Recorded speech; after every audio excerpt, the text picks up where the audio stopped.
रहीम नाज़रीन अस्सलाम वालेकुम, मैं हूं इमरान वसीम। नाज़रीन, आज के प्रोग्राम में तीन बड़ी अहम खबरें आपके साथ हम शेयर करेंगे। पहली खबर, जो आज चीफ जस्टिस याहिया फरीदी की सरबराही में जुडिशल कमीशन का इजलास है, इस इजलास में हाई कोर्ट से कौन से जज साहबान को सुप्रीम कोर्ट में एलिवेट किया जाएगा।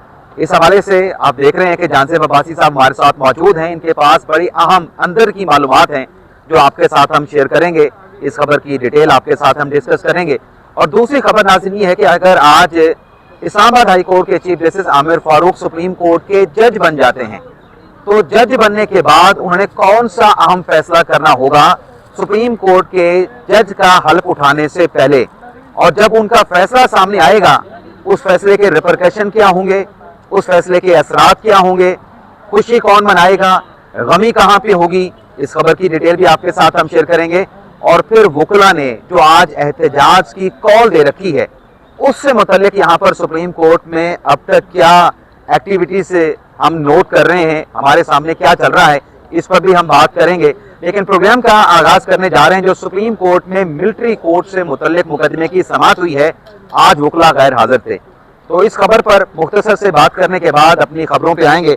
जानसेब अब्बासी साहब, मैं तो कमरा अदालत नंबर 1 में चला गया कि आज वहाँ पे क्या कोई एक्टिविटी होती है, कोई वकील वहाँ पे पेश होके जुडिशल कमीशन का इजलास मौखर करने की सलाह करते हैं। कमरा अदालत नंबर 1 में तो कुछ नहीं हुआ, ऐसा कोई वकील पेश नहीं हुआ और याहिया फरीदी साहब से कोई ऐसी दरखास्त नहीं की गई वहाँ पे अपेयर होके कि आप जुडिशल कमीशन का इजलास ना करें। वकील आज हड़ताल कर रहे हैं। लेकिन आप थे कमरा अदालत नंबर 4 में, जहाँ पर सिविलियन के मिलिट्री कोर्ट ट्रायल से मुतल्लिक जो इंटर कोर्ट अपीलें हैं उन पर समाअत होना थी, लेकिन वकला गैर हाजिर थे। तो वकला की अदम हाजिरी पे अदालत ने आज क्या प्रोसीडिंग की है, अदालत ने क्यों बर्मी का इजहार किया और अदालत ने ऑर्डर क्या किया है आज की समाअत में। बहुत शुक्रिया इमरान वसीम साहब, आपने वक्त दिया। आज जस्टिस अमीनुद्दीन खान की सरबराही में 7 रुकनी बेंच ने जब समाअत का आगाज़ किया, जब केस पुकारा गया कि ये केस समाअत के लिए अभी शुरू हो रही है, इस पर समाअत, तो राना वकार जो कि मावन वकील हैं सलमान अकरम राजा साहब के, हामिद खान साहब के चैम्बर से उनका ताल्लुक़ है, वो रोस्तम पर आए। उन्होंने कहा जी कि इस्लामाबाद या सुप्रीम कोर्ट या शाराए दस्तूर पे जो इंट्रेंस का एक ही रास्ता जो मेन मरगला रोड का खुला हुआ है, तो वो ट्रैफिक की वजह से अभी फंसे हुए हैं, यहाँ तक नहीं पहुँच सके। तो जब भी उन्होंने ये बात कही तो इस पे जस्टिस जमाल खान मंडोखेल साहब ने उनसे मुकालमा करते हुए कहा, उन्होंने कहा वकील साहब आप पहुँच गए हैं, ये इस वक्त कोर्ट रूम में मौजूद लोग आप देख रहे हैं ये भी पहुँचे हैं। फिर उन्होंने साहब पहुंच गए, वजारत दिफा के वकील का उन्होंने नाम लिया, उन्होंने कहा ख्वाजा हारिस साहब आपके सामने बैठे हुए हैं, ये पहुंच गए हैं। तो अगर आधा घंटा पहले निकल आते तो पहुंच जाते हैं। तो बुनियादी तौर के ऊपर अदालत ने यह नोट किया है कि यह गैर संजीदगी का मुजाहरा एक मरतबा फिर शुरू कर दिया गया है इस केस में, जैसा गैर संजीदगी का मुजाहरा पहले किया जाता रहा और उसकी वजह से केस डिले हुआ। जस्टिस जमाल खान मंडोखेल साहब ने फिर ये कहा, उन्होंने कहा है कि लगता है कि ये जो वकला हैं, जो फरीक़े मुकदमा के वकला हैं, इनको कोई ये चाहते हैं कि ये लोग कैद में ही सड़ते रहें, जेलों में ही रहें, जेलों से बाहर ना आए, जेलों में ही रहें, जेलों से ही बाहर रहें। तो ठीक है, अगर ये यही चाहते हैं तो फिर अब क्या करें हम इस पर। जस्टिस अमीनुद्दीन खान साहब ने यूँ वीडियो लिंक की तरफ देखा, वीडियो लिंक क्योंकि हम पता है कोर्ट रूम के कराची से कनेक्टेड था, वो पूरी स्क्रीन में सारा वो कैमरा फिट सब कुछ हुआ था। तो उन्होंने अदालती अमले से कहा कि आप ज़रा चेक करें कि ये वीडियो लिंक से कोई है। वहाँ पे देखा कराची रजिस्ट्री में कोई है जी, तो वहाँ पे अदालती अमले ने कहा जी कि वीडियो लिंक कराची रजिस्ट्री में भी इस वक्त कोई भी नहीं है, कोई वकील पेश नहीं, कोई वकील नहीं है।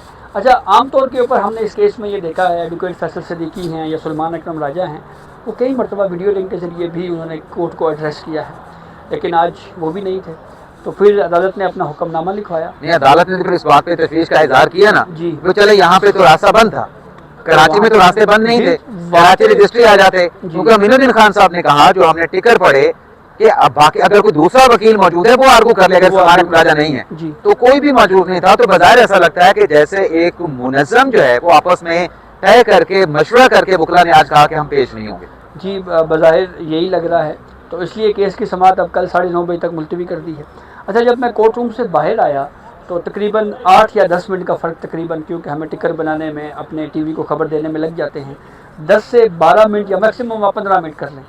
जब मैं नीचे आया तो देखा नीचे जो सुप्रीम कोर्ट के इंट्रेंस है वहाँ पे एतजाज़ हसन साहब, हामिद खान साहब, ये सारे वकील वहाँ बैठे हुए थे।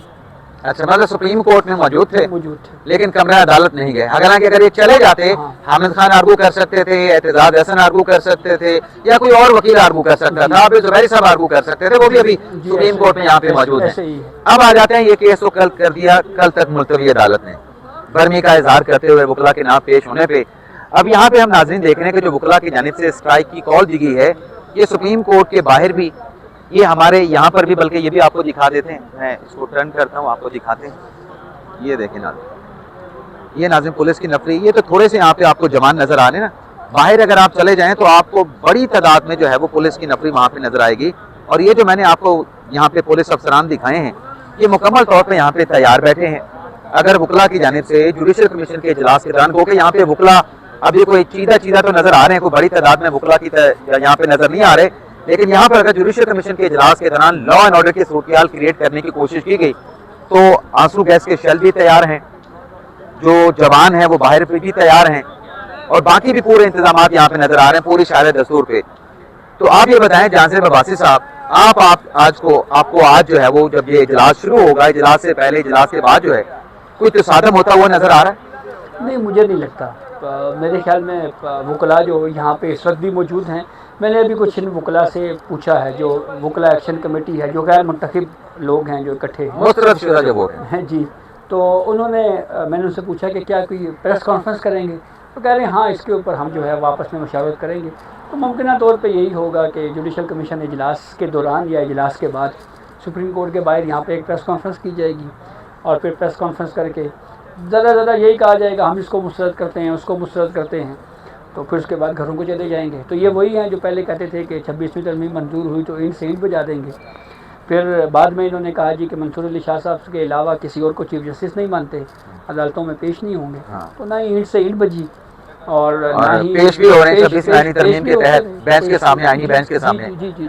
अब ये बताएं, जो आपके पास इंफॉर्मेशन मौजूद है, मालूमात है, खबर है आपके पास, और हमारे नाज़रीन जानना चाहते हैं कि जुडिशल कमीशन का जो इजलास है, इस इजलास में 8 जज लगने हैं सुप्रीम कोर्ट ऑफ पाकिस्तान में जी, और 5 हाई कोर्ट्स हैं जी, 5 हाई कोर्ट्स के तकरीबन कोई 24 जजेस हैं जी। तो आपके पास क्या इंफॉर्मेशन है कि कौन से 8 जज जो है वो खुशकिस्मत साबित होंगे जिन्हें हाई कोर्ट से सुप्रीम कोर्ट का जज बनाया जाएगा? अच्छा, एक तो मैं यहाँ पे वाज़ेह कर दूं कि ये एक इम्कान है, हम इम्कान की टेंटेटिव असेसमेंट है हमारी, सोर्सेस के साथ जो हमने इंफॉर्मेशन भी हासिल की उसके मुताबिक। तो chief justice Islamabad high court Aamir Farooq साहब सुप्रीम कोर्ट में एज अ जज अपॉइंट होने का उनका इम्कान है, यानी इस्लामाबाद हाई कोर्ट से एक जज लिया जाएगा, बाकी 7 रह गए जी, बाकी रह गए 7। अब आते हैं सिंध हाई कोर्ट से। सिंध हाई कोर्ट से chief justice Sindh high court Shafi Siddiqui साहब, और एक जो दीगर 4 सीनियर जजेस में से एक जज हैं वो लिए जाएंगे। अच्छा, ये 3 हो गए और बाकी 5 बच गए। फिर इसी तरह से बलूचिस्तान हाई कोर्ट से हाशिम काकड़ साहब का सुप्रीम कोर्ट में एज अ जज अपॉइंट होना जो है बहुत इम्कान है उनका। ये चीफ जस्टिस हैं बलूचिस्तान हाई कोर्ट के हाशिम काकड़ साहब। तो 4 जज ये हो गए, पीछे 4 रह गए जी। हाई कोर्ट रह गई, हाई कोर्ट रह गई 2, एक लाहौर हाई कोर्ट और Peshawar high court. Peshawar high court से चीफ जस्टिस इश्तियाक इब्राहिम, उनको यहाँ पे लाए जाने का इम्कान है, और फिर जो दूसरे जज पेशावर हाई कोर्ट से ही लाए जाने का इम्कान है, वो इन 4 जजेस में से जो सीनियर जजेस हैं उनमें से किसी एक का होगा। हाँ। अब रह गए 2 जजेस जो रह गए हैं, उस पर मेरी मालूमात के मुताबिक चीफ जस्टिस आलिया नीलम जो हैं वो शायद ना आए सुप्रीम कोर्ट में। तो लाहौर हाई कोर्ट से 2 सीनियर जजेस जो हैं वो सुप्रीम कोर्ट में उनको लाए जाने का इम्कान, और उसमें नाम एक तो बाकी साहब का नाम चल रहा है, बाकी साहब का नाम चल रहा है, और बाकी उसके नीचे रह जाते हैं फिर आबिद अजीज साहब और जैसे सदाकत अली खान साहब। उन दोनों में से कोई एक नाम जो है वो सुप्रीम कोर्ट में आ जाएगा। और अगर हम बात करें सिंध हाई कोर्ट की, तो सिंध हाई कोर्ट के चीफ जस्टिस भी आएंगे, उसके बाद दूसरा जो जज आएगा जो सिंध हाई कोर्ट से जिसका मतलब नाम जो है वो हो सकता है जुडिशल कमीशन से अप्रूव, उसमें सीनियर प्यूनी जज हैं जैसे सलाहुद्दीन पंवर, और जो तीसरे नंबर पे है मोहम्मद जुनैद गफ्फार, तीसरे नंबर पे है जफर अहमद राजपूत, और 5वें नंबर पे हैं जस्टिस मोहम्मद इकबाल कलहोरो। तो इनमें से एक जज आएंगे। और पेशावर हाई कोर्ट में अगर चले जाएं तो इश्तियाक इब्राहिम साहब जो सीनियर जज हैं, चीफ जस्टिस हैं, वो तो आएंगे सुप्रीम कोर्ट में, उनका इम्कान नजर आ रहा है। बाकी के जो अगर हम जजेस हम देखें पेशावर हाई कोर्ट में, तो सीनियर प्यूनी जज हैं जस्टिस इजाज अनवर, उनके बाद हैं जस्टिस अतीक शाह, उनके बाद फिर 4थे नंबर पे हैं जस्टिस शकील अहमद, और फिर 5वें नंबर पे जस्टिस अरशद अली हैं। इन 4 नामों में से जो है वो एक जज वो होगा जिसे सुप्रीम कोर्ट का जो है वो जज बनाया जाएगा। तो जुडिशल कमीशन के इजलास का जो टाइम है वो तो अपने वक्त पे शुरू होगा। इजलास की जो खबर है वो भी हम नेक्स्ट वीडियो लॉग में आपके साथ हम शेयर करें, लेकिन जो इम्कान नजर आ रहा है उन जजेस के नाम हमने आपके साथ डिस्कस अच्छा करें। इमरान, मेरे ज़रा एक और बात भी कर रहे हैं। वो क्या? मेरे ज़रा ये कह रहे हैं कि इमरान वसीम के पास एक बड़ी खबर है। वो क्या? बस वो इस्लामाबाद हाई कोर्ट से जुड़ी हुई कोई एक बड़ी इंटरेस्टिंग कहानी है जो आपके पास है, और वो बड़ी वो 5 जजेस की कहानी तो नहीं? एक्सक्लूसिव खबर है, और वो जुड़ी हुई है एक खत से जो 5 जजों ने खत लिखा था। अच्छा अच्छा अच्छा, मैं समझ गया, जो हमने शुरू में आगाज में बात की। तो वो चले वो भी शेयर कर लेते हैं। जहाँ से वासी साहब, आपको पता है कि जब ये 3 जज है वो ट्रांसफर पे लाए गए इस्लामाबाद हाई कोर्ट में, एक लाहौर हाई कोर्ट से, एक सिंध हाई कोर्ट से और एक बलोचिस्तान हाई कोर्ट से, जी। उन जजेस के सुप्रीम अपना इस्लामाबाद हाई कोर्ट में ट्रांसफर के बाद इन जजेस की तरफ से एक खत लिखा गया था चीफ जस्टिस ऑफ पाकिस्तान को। जी। उस खत के बाद एक दूसरा खत भी आया जिसको रिप्रेजेंटेशन का नाम दिया गया। जी। पहला खत था, दूसरी रिप्रेजेंटेशन थी। अब खत तो जैसी बात है, खत है, आते रहते हैं, पढ़ लिए जाते हैं, खबरें चल जाती हैं, लेकिन जो दूसरा जो लेटर था वो दरअसल रिप्रेजेंटेशन थी। अब रिप्रेजेंटेशन को आपने भी अपने वीडियो लॉग में बताया, मैंने भी अपने प्रोग्राम में बताया कि ये एक तरीके से जज साहबान की शिकायत है। ठीक है। 5 जजेस की, जिसमें justice Mohsin Akhtar Kayani, justice Tariq Mahmood Jahangiri, justice Babar Sattar, justice Saman Rafat Imtiaz और जस्टिस सरदार इजाज इसहाक जो है वो शामिल थे। जी। अब उसमें हम ये कह रहे थे कि ये जो कंप्लेंट फाइल की है इस पर फैसला कौन करेगा।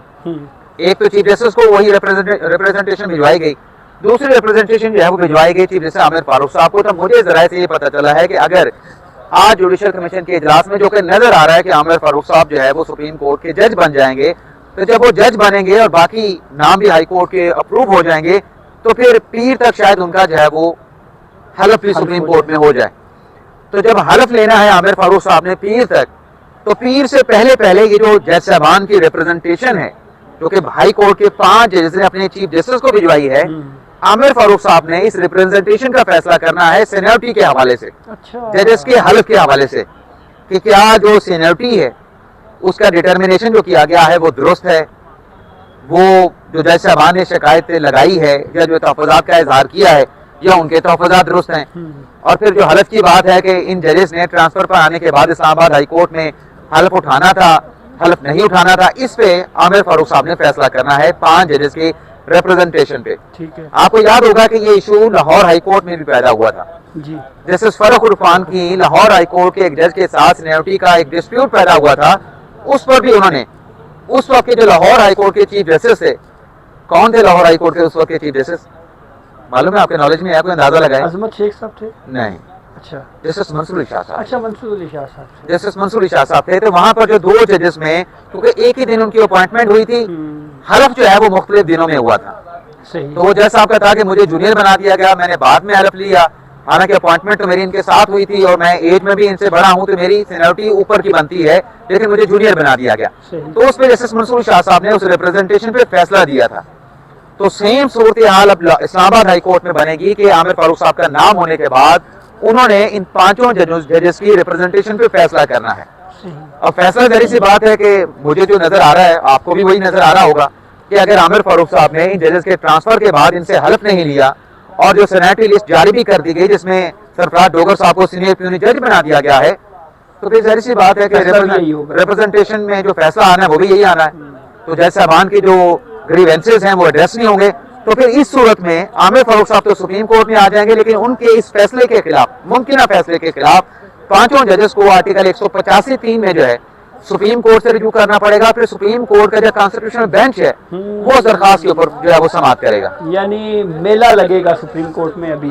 जी बिल्कुल, मेला लगेगा। और आमिर फारूक साहब अगर बन भी जाते हैं, सुप्रीम कोर्ट के जज बन जाते हैं, तो वहां पे इस बात का इम्कान है कि फौरी तौर पे जब इन जजेस के तैनातियों के नोटिफिकेशन होंगे आमिर फारूक साहब के, बाकी हाई कोर्ट के जजेस के, तो साथ ही जो वजारत कानून सदर साहब की अप्रूवल के साथ नोटिफिकेशन जारी करेगी, जहां जहां से चीफ जस्टिस एलिवेट होकर सुप्रीम कोर्ट में तैनात होंगे जज के तौर पे, वहां पर फौरी तौर पे कायम मकाम चीफ जस्टिस साहबान जो हैं हाई कोर्ट में लगाने का उनका नोटिफिकेशन भी जारी कर दिया जाएगा। लेकिन मुस्तकिल जो चीफ जस्टिस हैं वो फिर जुडिशल कमीशन के इजलास के जरिए 3 का पैनल आएगा और 3 के पैनल में से एक बंदा जो है अपनी मुतलका हाई कोर्ट में चीफ जस्टिस बनेगा। वही आइडिया जो जस्टिस मंसूर अली शाह साहब लेके आए थे जी बिल्कुल। कि चीफ जस्टिस मंसूर शाह साहब ने तो 5 का दिया था ना कि हाई कोर्ट के 5 सीनियर में से एक चीफ जस्टिस लगना चाहिए, ये तो फिर मंदू खेल साहब ने उसको कम करके 3 कर दिया। जी 3 कर दिया। तो ये नाज़रीन आज का हमारा वीडियो लॉग, बाकी जुडिशल कमीशन के इजलास की जो भी कहानी जो भी खबर होगी वो नेक्स्ट प्रोग्राम में आपके साथ हम शेयर करेंगे। मुझे और जान से बबासी को इजाज़त दीजिए। अल्लाह हाफिज़।